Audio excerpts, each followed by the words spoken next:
Hi, my name is Patricia Rawlinson, and today we're going to talk about how to create this wonderful standing happy fall y'all project. There's a lot of really fun lessons. We've got stencils that we've used to do some dry rubbing and do a really quick action on the leaves. And this has a base that you just put in to here. It's really hard to show on camera, so I'll show you in just a second. And then I've used rusty wire, rusty bells, and some little leaf embellishments to give it that just real depth. This project comes, or this surface comes in 4 sizes. It comes in like a small tabletop size, and all the way up to as big as like by your front door size. So you can choose either size or any of the sizes, and there's stencils to go with all of it if you decide you want to go that route. Otherwise, the pattern is included for everything in the project. So. Okay, this is what happens here. This cross brace just fits right on in there. If you want this to fit a little tighter, you put a little bit more paint. If you want it a little looser, you can sand it or whatever. And then it just comes out super easy and goes flat for storage. So really easy to have a standing surface, but yet have it be easy to store. I hope you enjoy the lesson. It is a lot of fun. And happy fall, y'all. Okay, so we're going to I've got my piece sealed with some all-purpose sealer, and then I'm going to base the leaf areas on the stand and on the base here with some burnt umber. And then we're going to base it again a second time and sand in between your coats. Try not to get any paint up in the crevice here, because then it'll make the pieces fit too tight together, and if you do, just sand to make them loose again. And if you feel like you need to make them tighter, then just put a couple coats of paint. So either way, you can kind of control the fit. When you're dealing with these cut edges, the best way to get them base coated without a whole bunch of stuff glomming on the edge is to go and flip it away from the surface like that. And that way it just kind of brushes off the edge, and you don't end up with a whole bunch of paint cupping into your edges. I choose not to base coat these the cut edges when they're dark like that. So, but if you choose to, then you would just take your brush and just kind of pat it on. Okay, as we're opening brand new bottles of paint, this plastic little wrapper here gets in the way. We've got these wonderful little pop tops that you just hook on the corner right there, and oops, and it just rips the whole thing off, and usually it will tear it so that I can just take that and easily remove it. Makes it much easier. It used to be that my thumbs would kind of bleed if I was having a big painting session. So this is russet. And then these pop tops, I've used paint adhesion medium because they're plastic, and I've just painted my own design on it. So you could use any kind of design that you want. You could put monograms and customize them for friends. They make great little painter's gifts.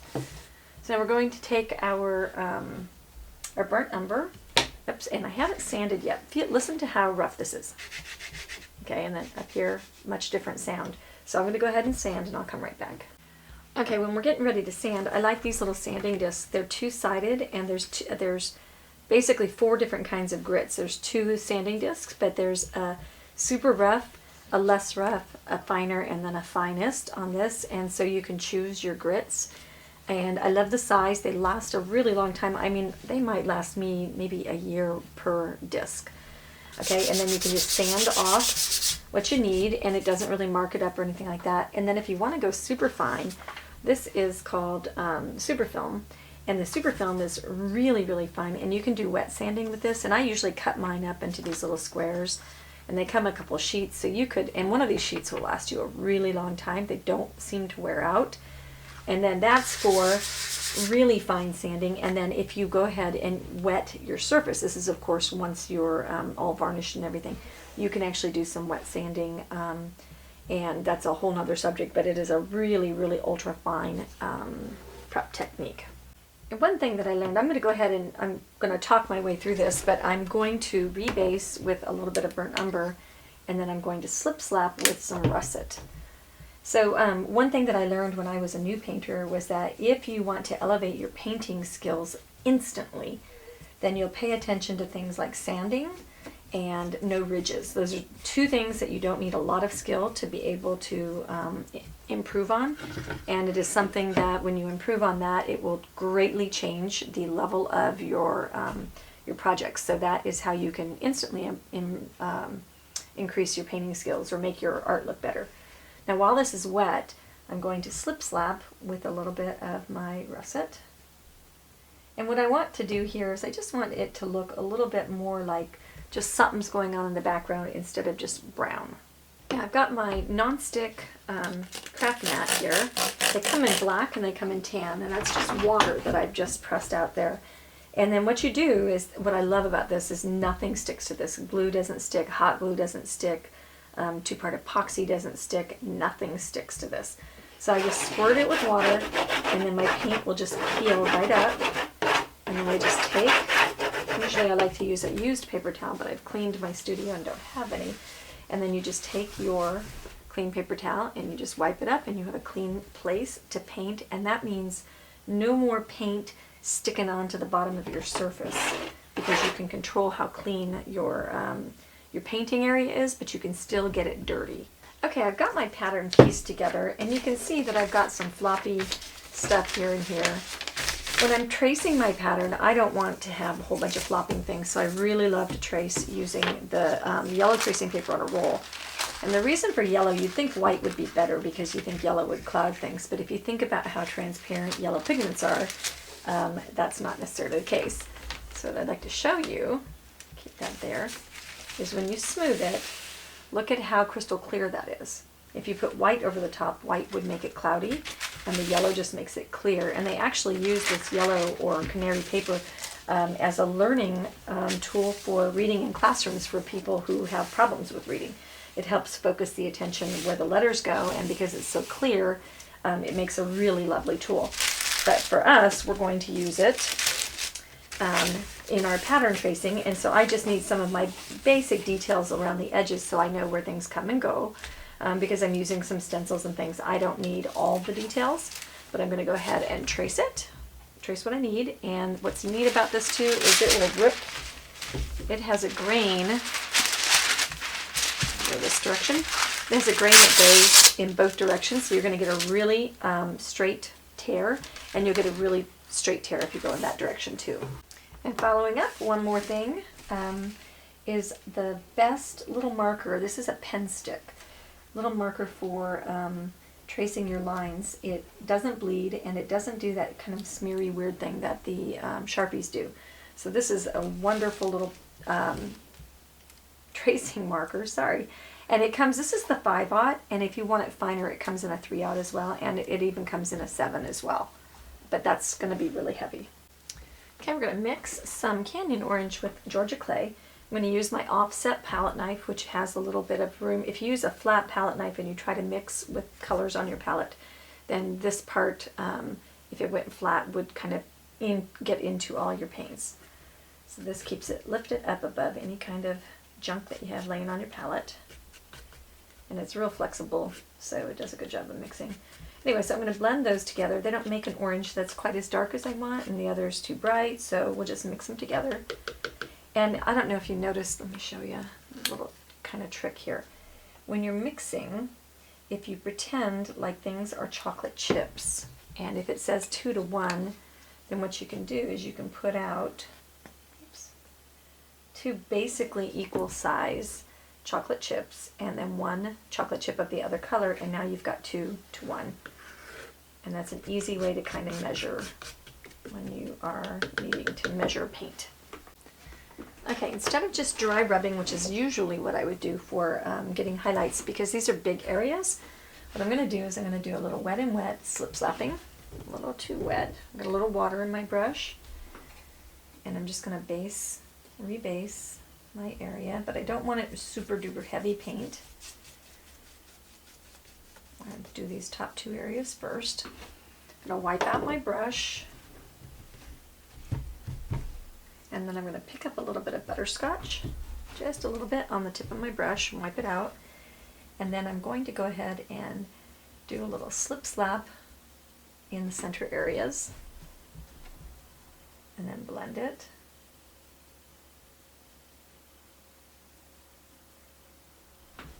Okay, and that will just do kind of a little, sorry about that, a little wet and wet blend. And this is already drying.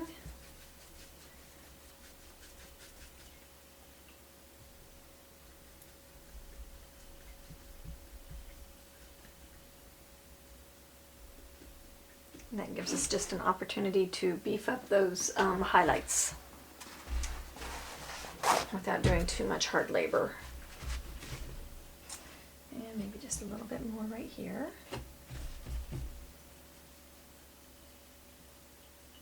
So this is called slip slapping. We'll just get some form kind of started. Okay, now we're going to go ahead and do some dry rubbing. We'll do a dome brush with dry paint, dry paper towel, and a dry brush. And we will go ahead and then just pick up highlights in the middle. Okay, and that's going to give us a nice perky round looking pumpkin.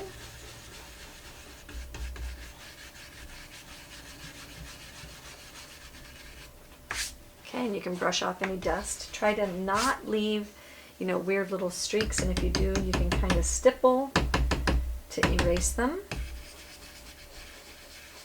And then as you get to the outside edge, go ahead and just fade out.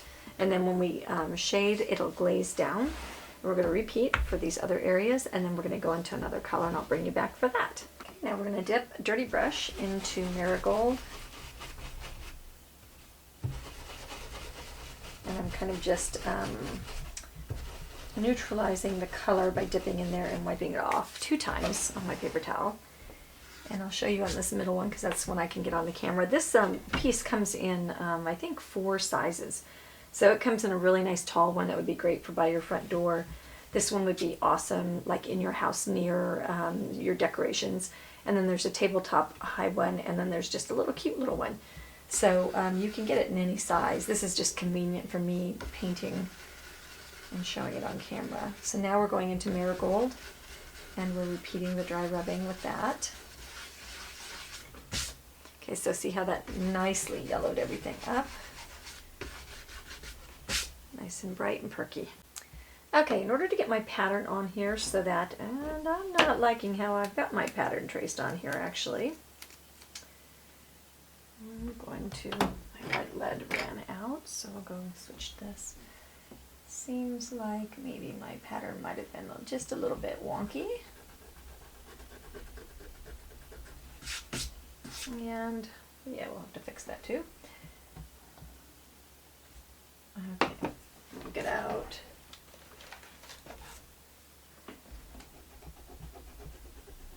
Had something all over that eraser, didn't I?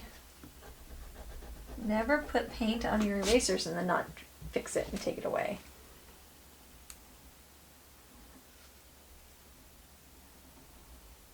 Okay.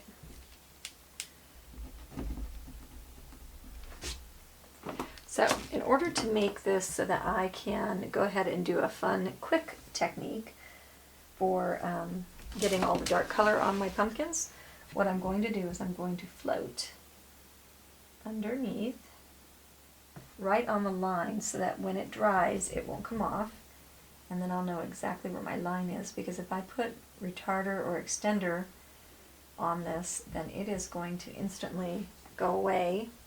The line will instantly go away and I won't be able to tell where my tracing is. So just go ahead and float. And there are other ways of handling this, but I think that this gives me just a nice line in the color that I want it. Okay, so we're going to go and we're going to put retarder on this biggest one. I think we can handle the other ones nicely. Okay, so we'll put a coat of drying time extender, actually. They also call it retarder and stuff like that, but it just retards the drying time. And we're not going to take it all the way into the middle, but we want to take it in enough so that I can blend over a little bit of that middle. Just heck with it, we'll just go over the whole thing. Okay, so now I'm going to take let's go ahead and take this nice large brush, and then what I'm going to do is I'm going to pity pat, lay some of this color down the corner of that brush, but kind of float it at the same time. Okay, so see how that's very choppy. So then what we'll do is we'll go into this big old mop keeping the dirty area of the brush pointed in the same direction. And then we'll just mop that color out.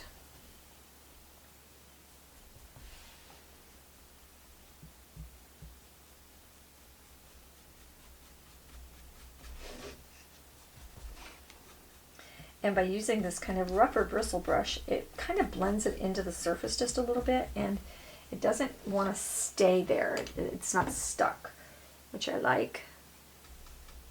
It allows me to move that paint around.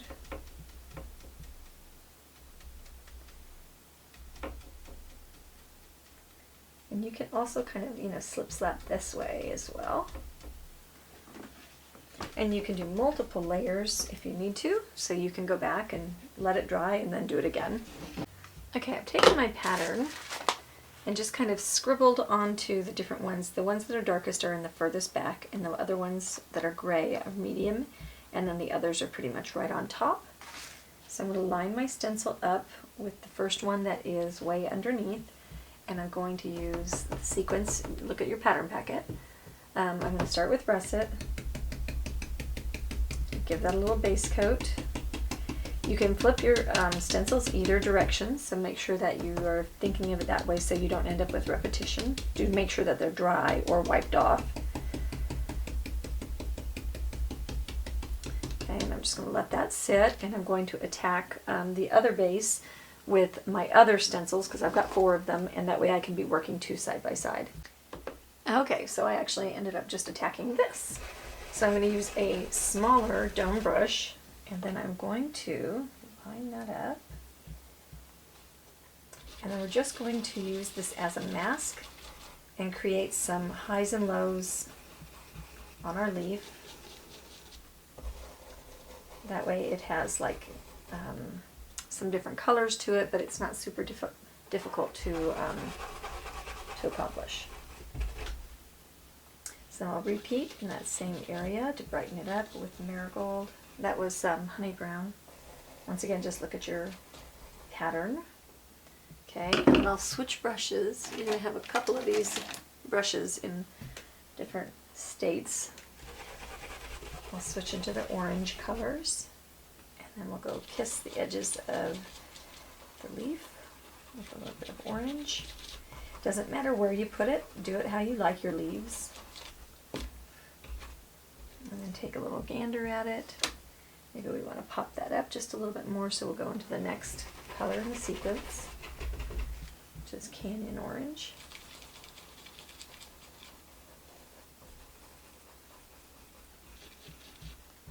And then just a little bit of Marigold. And I'm doing dirty brush, and pretty much wet and wet. Now it looks like my yellow got swallowed a little bit by the brown, so I'll go back and just beef that up just a little bit more, just on the tips. Okay, so that's a pretty little leaf. And I'll just kind of blend the 2 of these colors together just a little bit more. Okay, so there's our first leaf that we've done. If you miss your edge just a little bit, just go and give it a little dry rub here and there. We're going to repeat the same thing. We're going to do about the same colors for the ones that are in the very back row. Alright, when we get to some of the top leaves, we're going to base those with Antique Gold and Honey Brown. And I'm just going to go ahead and swirl base and allow it to dry. In the meantime, I'm working on other things. You can swap between the base and the main standing piece as well, and use all your leaves that way. But you can see what happens is there's just a few things, and because we're just doing some scumbling, and I've gone ahead and switched to having a different color brush for all of my colors, so I don't have to rub out so much over here, so it's a little bit faster as well. Goes pretty quick. Okay, as you're doing the brighter leaves, they're going to be based with the Antique Gold plus the Honey Brown. And then I'm going to do 2 coats of that just to mute the undercolors, and you can see that those ones definitely are brighter. And then while we're doing that, I can work on shading while I'm waiting for things to dry. I'm going to use soft black, and I'm going to shade under the leaves that are on top, or I'm going to shade the ones that are on top, I'm going to shade next to them and onto the ones that are underneath, if that makes sense. It's a little bit weird until you figure it out in your head, but so I'm going to be right next to the one on top and right on top of the one that's under, because the one on top will be casting a shadow onto the one beneath, and that's going to help give us just some definition and separation. And you'll notice that when I'm doing this, I'm not doing it like outliney, I'm doing kind of like almost drop shady, one side and one side. And that way I don't have to go all the way around all the parts of the leaf. And you can do it on the background as well, because this color is darker than that, and that's going to give you depth and separation from the background. So just as I'm going along, I'm just going to work on that. And that way I really get that strong, nice lift of the leaves. Okay, if you end up with a couple of spaces, like I've got a couple of big gaps here, I'm just going to go ahead and choose a leaf that I like. I'm going to plump it in there and just use a dusting of one of the colors, and that just kind of fills in the space. And I think that's, I've got one there and one there.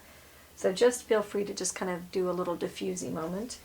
And then I'm going to finish shading these, and then I'll get to my other side. Okay, I've got my little crow done, or base coated. We've got cocoa and bleached sand and lamp black. And I'm going to take desert turquoise and a crescent brush,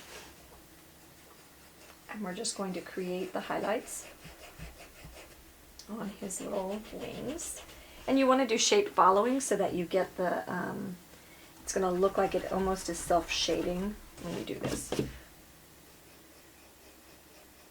So as we get higher highlights, we'll get skinnier, and the black will look like it's the shadow. So you can see that's starting to take.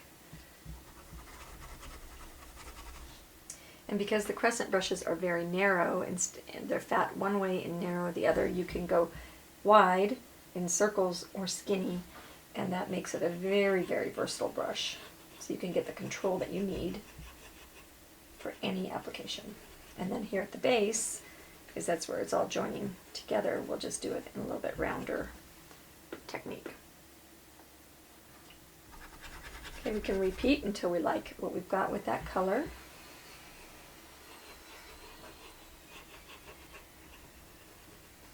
And then we dip into a little bit of Indian turquoise. And then that's going to be our skinniest.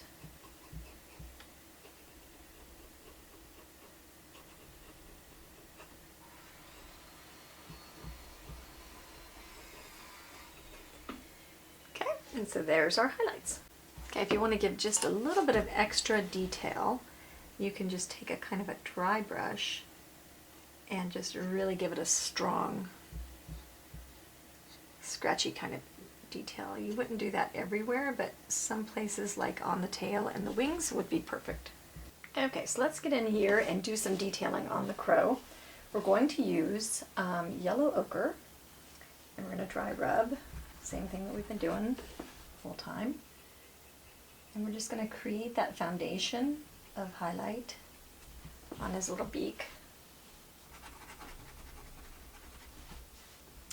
And then that's going to be dark inside there, so we'll give him just this little bit down here. And then we'll go ahead and do the hat, basically the same colors. So we'll give this just a little bit of highlight because that's the inside flip of that hat. And we may even want to go ahead and give him some highlights up at the top of that flip because that's where the sun would be catching. And that'll add a little bit of detail to the top of that hat. I love this dry rubbing technique because it is the most forgiving technique ever. Like you could get a 5-year-old and give them these brushes, give them a little instruction, and they would be able to paint very successfully. So very, very easy to do. Okay, and then I'll go back, I'll repeat to strengthen until I like what I have. And then I'll go into the next color, which is moon yellow. Sneak up on it just a little bit here.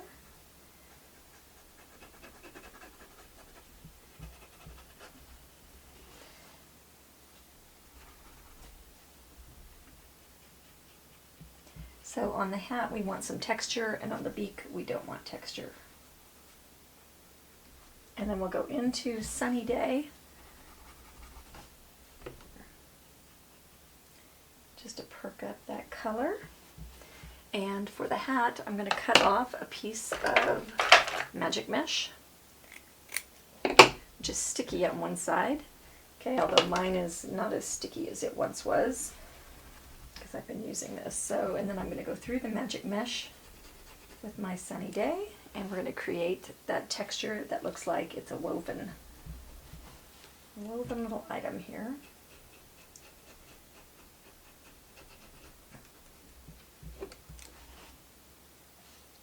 Cute, cute, cute.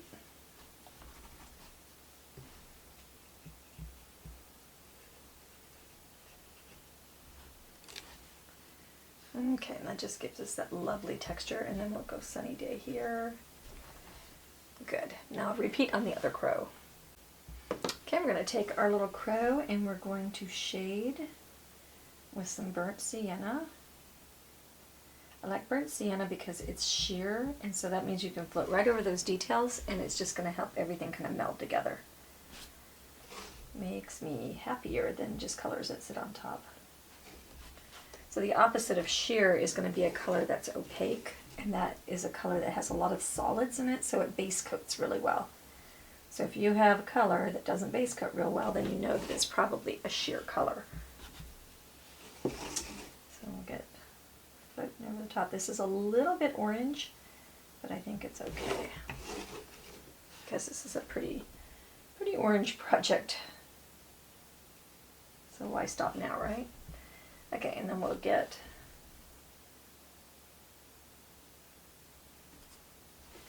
the base there, and I've got a base in his little mouth there, I think, with a little bit of burnt umber. So we'll just touch that in with our little round brush.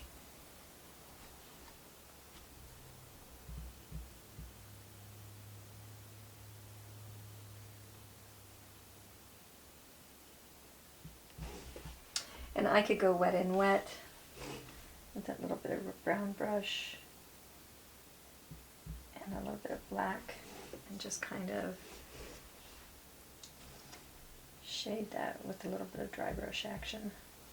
It's coming out really black, so I'm having to go back into a little bit more brown. Okay, really coming out black. But so here's how we learn, and here's how we correct, is we just treat paint as our great big eraser and go back over it. Don't be afraid of your paint. Okay, I'm going to deepen just areas on the hat with a little bit of burnt umber, just where things get just a little shadier. I'm using a short bright brush, which you're going to use really dry. And these are super nice because they give you a lot of control.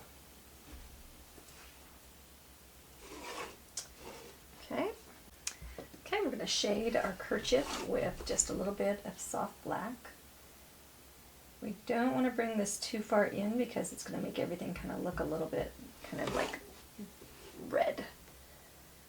So I'm just wanting just a little bit of shading looking kind of thing, working it in, and then we'll leave the center exposed as our highlight. So we won't do anything there. And then we can shade these little knots. And that's good. I'm going to shade the hat band with the soft black. You can kind of walk that in for a little bit of roundness.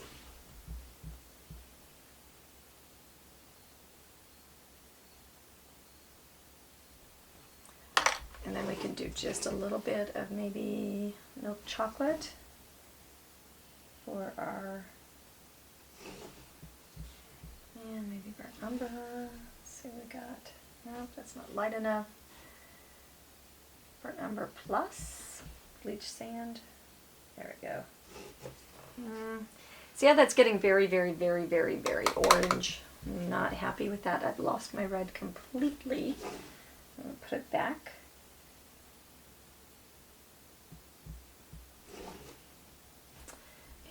dry brush back in soft black, and I think we'll just leave that alone. There we go. In order to achieve this separation of the wing and the body, we're going to float next to the body with a little bit of Indian turquoise. So wherever you need there to be like, hey, this thing ends and the other thing starts, give it just a little bit of a highlight. And I think we'll do this one on the body.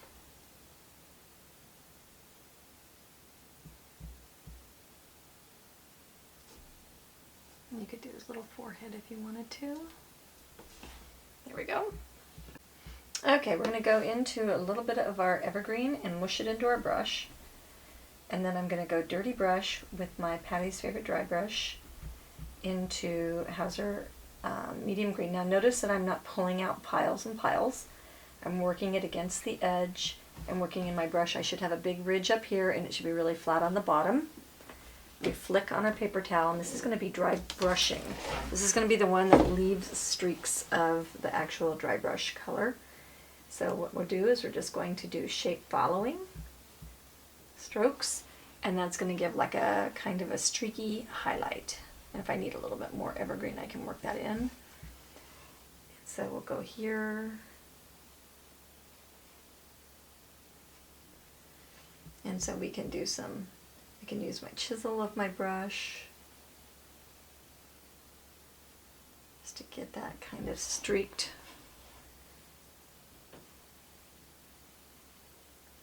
See if we can kind of give it a little bit of a gnarly look.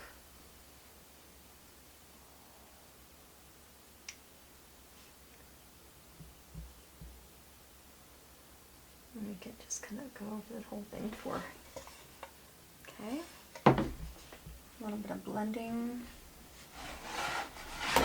And come out over here, same thing.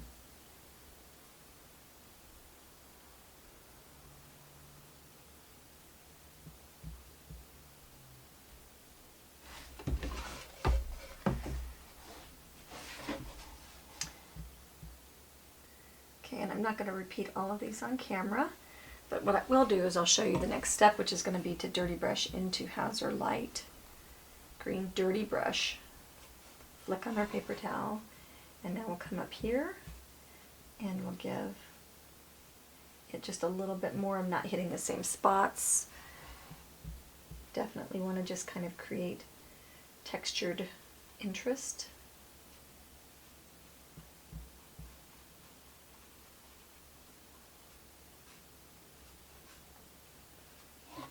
Okay, so that gives us that little bit of kind of a gnarly stem look. Okay, we're going to repeat with a little bit of olive green. Dirty brush, flick on our paper towel. Not very much because it's a pretty bright color. Just going to trail it along. Okay, and then we can go into, let's see, where did my sticky mesh go? We can go into the sticky mesh and just kind of work in some highlights here and there.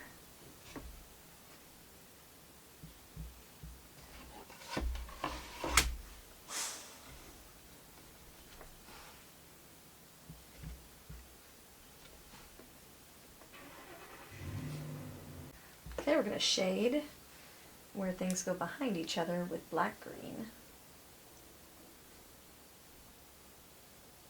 And I'm doing this backwards. I cannot see where I'm aiming, so always, always, always float with the color facing your face. So if you're left-handed, you do it on the side that makes sense to you, and if you're right-handed, you do it on the opposite side. So don't do it the way that it seems to make sense. Turn your piece around and make it easier on yourself. Okay, I want to play with our media acrylics. Now what's really cool, the media acrylics are a smaller bottle of paint, but they are acrylic. They're called fluid acrylics, and they are super duper pigmented, artist grade quality paints, and they don't have a lot of fillers, so they're very, very transparent.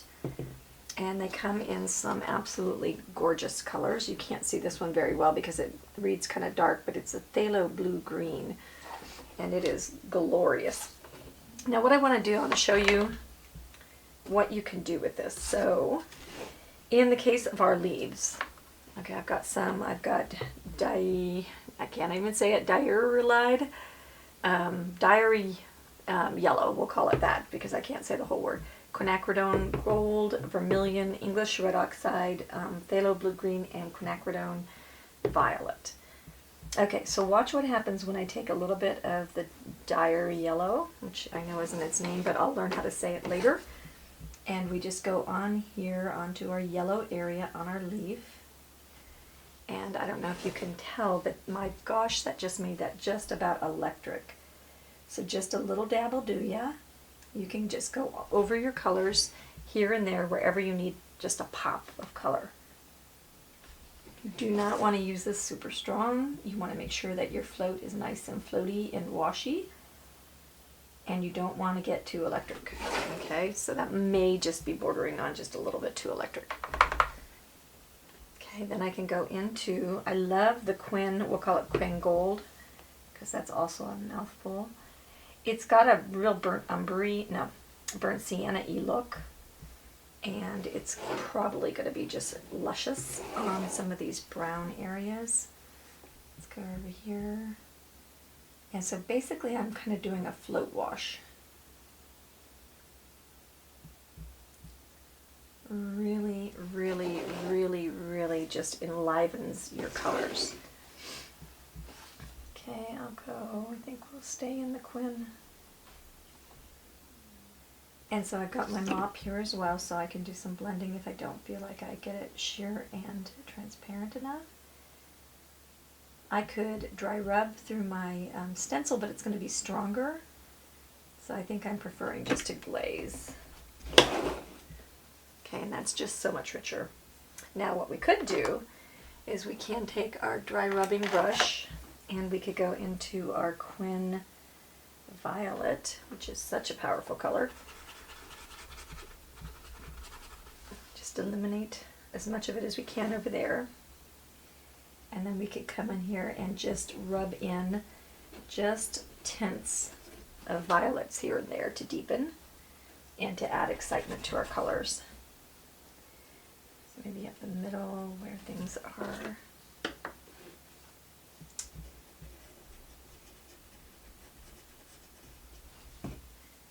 Okay, so we can just add these little hints and tips of colors.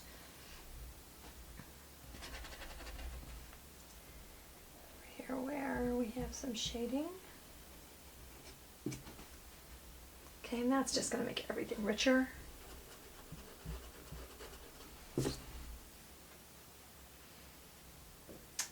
Okay, and then we'll go back in. Now we could go into our orange, which is the vermilion. And we could, and actually this is, I've got most of my oranges are not on the edges, so I can find some that are. Okay, can you see what that did to that leaf? Just amazing. And when you see it in person, you will be in love. Okay, so we'll just sneak little bits here and there. And make sure you're washing it down the leaf so that it doesn't leave a big line.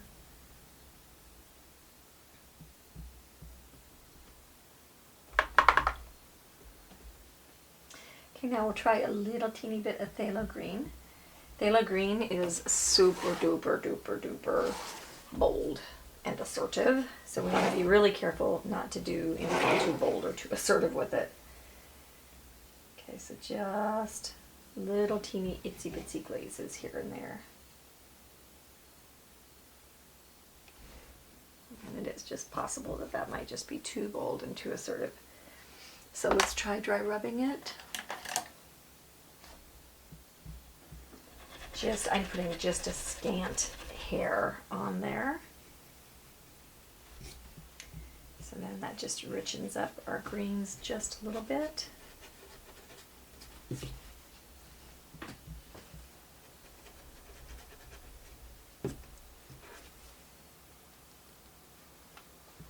we'll go into the Quin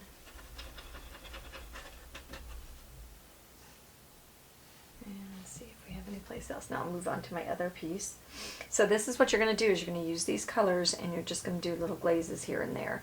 And please watch yourself and back off if you feel like you've gone too far. So don't boldly charge in. Okay, I'm going to make some stems on my leaves. Flip my little guy over here.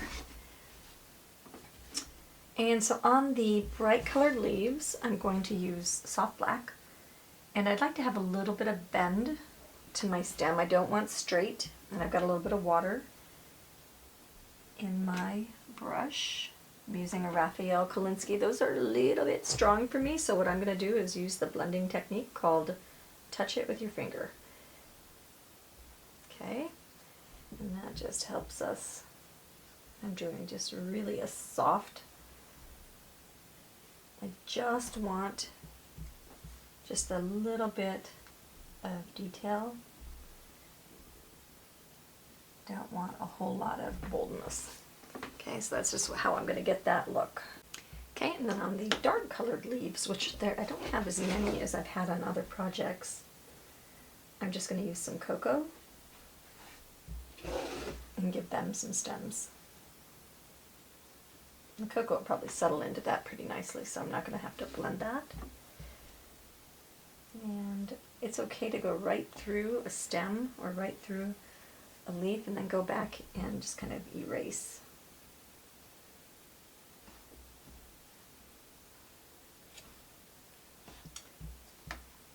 Okay, as I'm putting some of these glazes on the leaves over here, I think my little straw hat guy could use just a little bit of little drama on his hat, maybe even on his beak.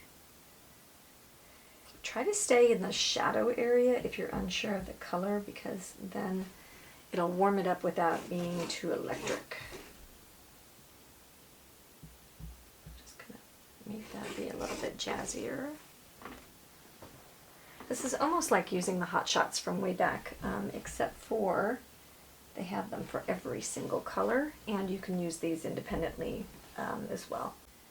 Okay, we're going to take a big old fat oval glaze, number 1 oval glaze, and we're going to use transparent red iron oxide, and just go at the base. Make sure that you have a good float, and then after you get it on the base, just kind of round it out just a little bit so you don't end up with a bunch of scallops floated all over the place. And give yourself a mop, and that's just going to deepen the color, and it's going to make it lovely and rich. Make sure you come up the sides just a little bit.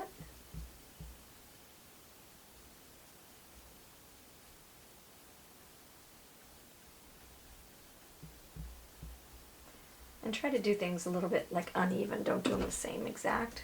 I don't like too much symmetry myself. Okay, yes, that's getting a little bit deeper, and it gives everybody just a little bit more vibrancy.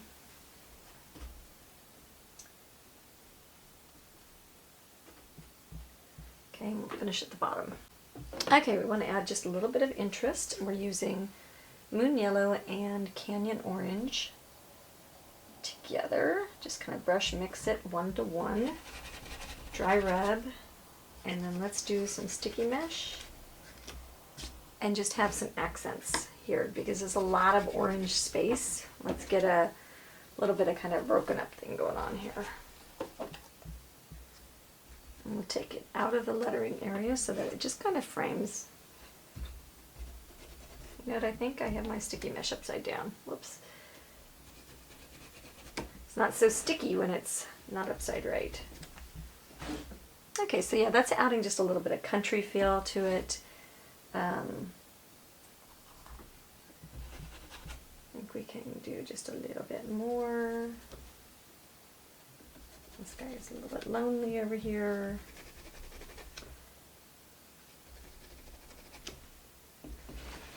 I really like what sticky mesh does to a project. It just really carries some colors around. Okay, now we're going to go into Moon Yellow, and we're going to give some accents to our yellow areas of our leaves.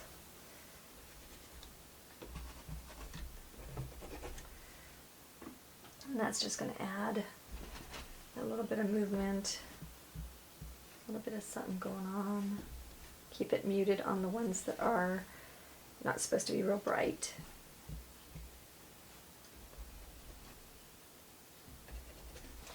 And I'd say keep it more in the yellow areas.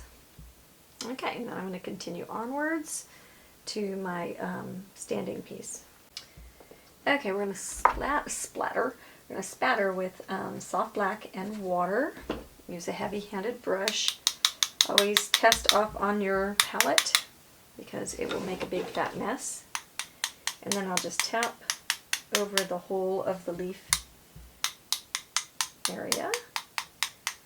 And that just layers things up. It just diffuses. It does a lot of really neat things. Never underestimate the power of spatters.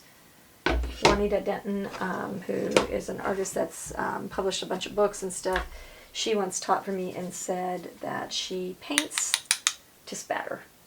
So I thought that was an interesting thing, and she does really, really heavy spatters with like white and black all over her like pastel projects. Okay, we'll do the leaves on here as well. Be careful if you're painting both sides that you don't run your board through the spatters. Okay, so here we've got to get some spatters going on our pumpkins. Kind of trying to keep it in the area that is going to be, this brush is definitely not heavy enough. It's like bouncing off. You can hear the difference. So the spatters just really break up any kind of like the solidness of the orange.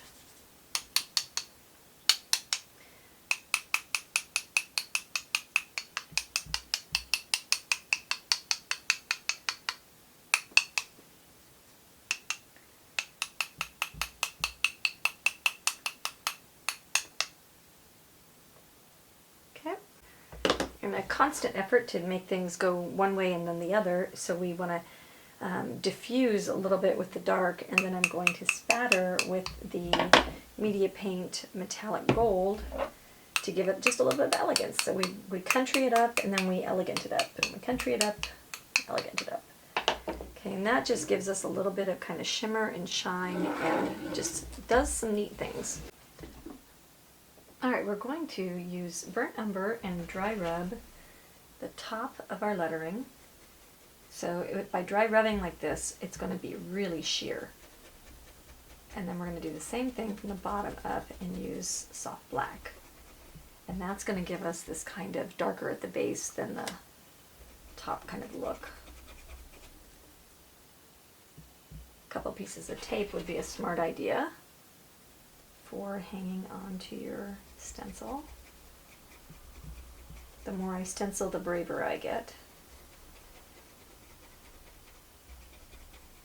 So just bring that burnt umber down. See how nice and sheer that is? And now we'll go into soft black. And we'll go from the base up. And notice that I'm going all the way across, and then I'll scumble up.